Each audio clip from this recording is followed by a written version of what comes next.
Welcome to the A to Z of licensed games, a series of vids about games that take something from something else. We're now on the letter F, and fuck, there's not a lot here. Hell, there's even less than the letter E. But there is at least one licensed game that's very interesting and worth talking about. It's even good in its own way. Let's go back to the Commodore 64 and 1985, when a certain bunch of lads from Liverpool looked set to take over the world. Frankie Goes to Hollywood. It's hard to convey just how huge these guys were back in the mid-80s. Their first 3 singles all hit number 1, a feat that had only been accomplished by one other group of Liverpudlians before. Nope, not the ones you're thinking of. Answer at the end of the video. But those 3 singles were all monoliths. They came off like a synth version of Phil Spector's Wall of Sound. There was Relax with its pounding one-note bass line and sense-abating lyrics and mood. Two Tribes, even more intense, one of the greatest singles ever released by anyone. And finally the slow and moody but no less majestic The Power of Love. This one of singles was followed by an even more indulgent and huge album, a load of awards, and trucks upon trucks of t-shirts on the bodies of millions worldwide. Frankie Mania looked as though it were here to stay. Alas, when it came time to deliver that oh-so-difficult second album, the group just didn't have much more left to say. By 1986 they were yesterday's fish and chip paper. Still, for a short time they burned brighter than perhaps any other act in the entire history of pop music. Now, why is all this background chatter so important? Well, trust me, you need it to have any hope of understanding the Frankie Goes to Hollywood video game. You need to learn about how the guys behind Frankie, record label ZTT or Xantuntum, a lethal combination of genius producer Trevor Horn and outspoken music journo Paul Morley, operated. New pop was the buzzword, and Frankie wasn't just a band, it was a way of life, a one-in commentary on the state of the world. New pop meant new methods, new worlds, a new era. There wasn't a zeitgeist to follow, because you were creating the wave yourself. And so Frankie Goes to Hollywood were marketed with a computer game. They weren't the first band to be featured in a game, I believe that honour goes to Journey, but their effort was certainly the most distinct. It's hard to even describe the game. It's like a surreal adventure. You walk around a mundane suburb, collect items, and play minigames, all to increase your stats. You get 4 stats: sex, war, love and faith, and you have to fill them all to reach the heart of the Pleasure Dome, become a real person, and win the game. Along the way there are a few mysteries and puzzles to solve, but the brunt of the game is spent in the corridors of power, where you'll find most of the minigames. The presentation is really what makes the game interesting. It's hard to know what the hell's going on at first, but it's easy enough to just relax, no pun intended, and figure things out on your own. A lot of the minigames are actually quite good. Some of them have fairly unique goals, and you can collect items that help you out along the way. It can be tricky to figure out exactly where you are on the map, but the game's look is such that you won't mind. It's very impressive for a C64 title. Even though the product is so gimmicky, some would even say pretentious, it's important to remember that the magazines of the time absolutely loved it. Zap, who weren't all that easy to please, gave it 97%. Now, do I agree with that? No, but I do understand it. There wasn't anything like this game before, and really there's been very little like it since. Actually walking around and adding to your score becomes addicting, keeps you playing the game even if you appear to be doing absolutely nothing at all. As a game that captures the feel of a band and their mission, it actually works. And I'm not sure if I could say that about any other musically inclined licensed game, except maybe Revolution X. Frankie Goes to Hollywood is definitely worth looking at, not just as an iconic 80s artifact, but as a game that's actually very good indeed. Stick it on, get your record player out, put on the 12-inch Annihilation mix of Two Tribes, and you're all set. Just remember, relax, don't do it, when you want to step to it. And so on. It has to be said that there really isn't much in the way of honourable mentions this time around. There could have been more, but some games flat out refused to work for me, and therefore I couldn't even give them a test drive, alas. And some games were, well, not very good, like The Flash for the Master System, a pretty miserable tie-in by Probe that's damn near uncontrollable. The only interesting thing about it is that for whatever reason it appeared on the Master System only. The Flash doesn't get any respect at all, does he? I do have a couple of games that are a bit more worthy though, including another Commodore 64 title. Friday the 13th. To be honest, this game is pretty shit too, although it was quite controversial back in its day. You play as one of 10 camp residents and have to find and kill Jason, who's disguised as one of the other bright young things.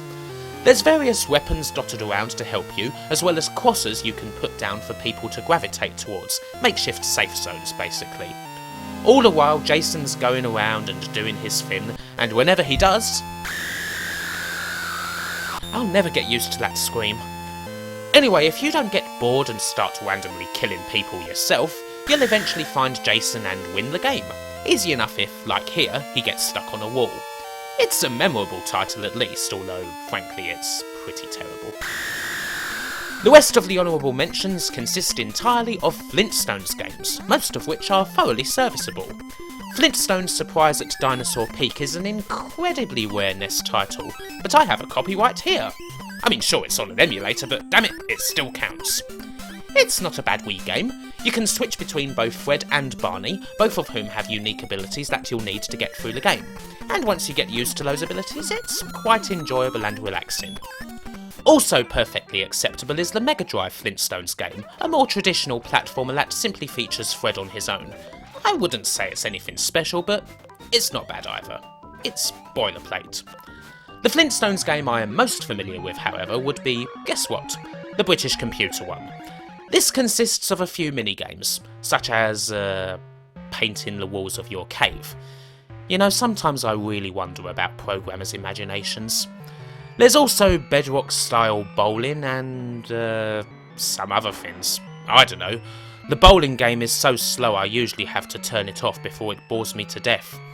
To be honest, this is an awful, awful game, but I at least remember it from my childhood and I'm pretty sure I used to enjoy it back then. Such fools that we are when we are young. Today's shitroom title is, well, even the concept itself is comedic. Once again we're dealing with a piece of late 90s alternative culture. Fight Club. Two men become friends and decide to start beating the shit out of each other, just to do it, because what's the point in doing anything else? And from there a revolution starts up and the film explores various themes based around nihilism, anti-consumerism, schizophrenia and other heartwarming issues. It was and is quite popular, as was the original Chuck Palahniuk book the film sprouted from. The game? Well, it doesn't explore any of that. It's a rather literal interpretation of the movie. It's called Fight Club, therefore it's just about people fighting. Nothing else matters. I suppose such a thing would be ripe for translating into a video game if you ignored absolutely everything else, but it's also spectacularly idiotic at the same time. Most people agreed on that. The game, released in 2004 for the PS2 and Xbox, was a complete failure and mocked by all. And guess what? It's about to happen again. The stupidity of the concept is just one thing, the stupidity of the game itself is another matter entirely. You have a plot where you play as some dickweed who's looking for Tyler Durden because... oh, who the hell cares why? Anyway, he gets dragged around from fight to fight, finds his man, moves up through the ranks of Project Mayhem, becomes Tyler's right-hand man, and that's it. Again, you just have to laugh at the idiots who thought this rubbish up. And despite its terribleness, it still tries to have some sort of swagger about it. The narration's all serious and up its own arse, done by people who can't act, and for some reason the story is mostly told with hilariously bad still images. Was this a conscious aesthetic decision? Or did they just not have any money? Yeah, I'm leaning towards the latter. The fighting itself plays out like the homeless man's Tekken. The 4 buttons are each assigned to one of the fighter's limbs, but there's no decent combos to be found, no flow, no atmosphere, just some lousy strikes and a couple of boring throws. You knock down a guy, then do it again, and you repeat until you either shoot yourself or your alter ego. There's absolutely nothing to like about this game whatsoever. But do you know what the crowning cherry on this game is? The reason why I forced myself to go all the way through the horrendous story mode, screaming and wailing and pleading for mercy every step of the way? This. Yep. You know how Fight Club could have really been improved? Simply add Fred Durst. Fred Durst. Music's village idiot. If my memory serves me correctly, this isn't the only game out there that inexplicably adds Fred fucking Durst as a character either. You know, perhaps we should add Fred Durst to everything. Michelangelo's David would be a hell of a lot better if you cut the boring head off and added an internally shitting dunderhead to the top of it. Hell, most people only look at the dick anyway, right? Well, now they won't have a choice in that. Fred Durst. Damn. The things people used to like.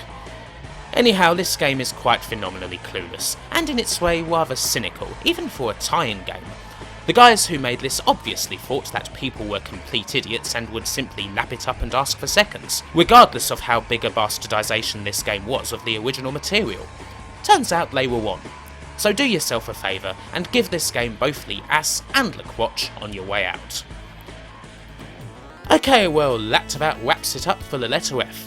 Next time, unsurprisingly, we'll be heading onwards to G, where things will get slightly better and I will reveal myself to be an absolutely massive hypocrite. But until such time comes to pass, it's time for me to be on my arse. Thank you for watching, and wherever you are, whoever you be, have a good one, take care, and I'll see you next time.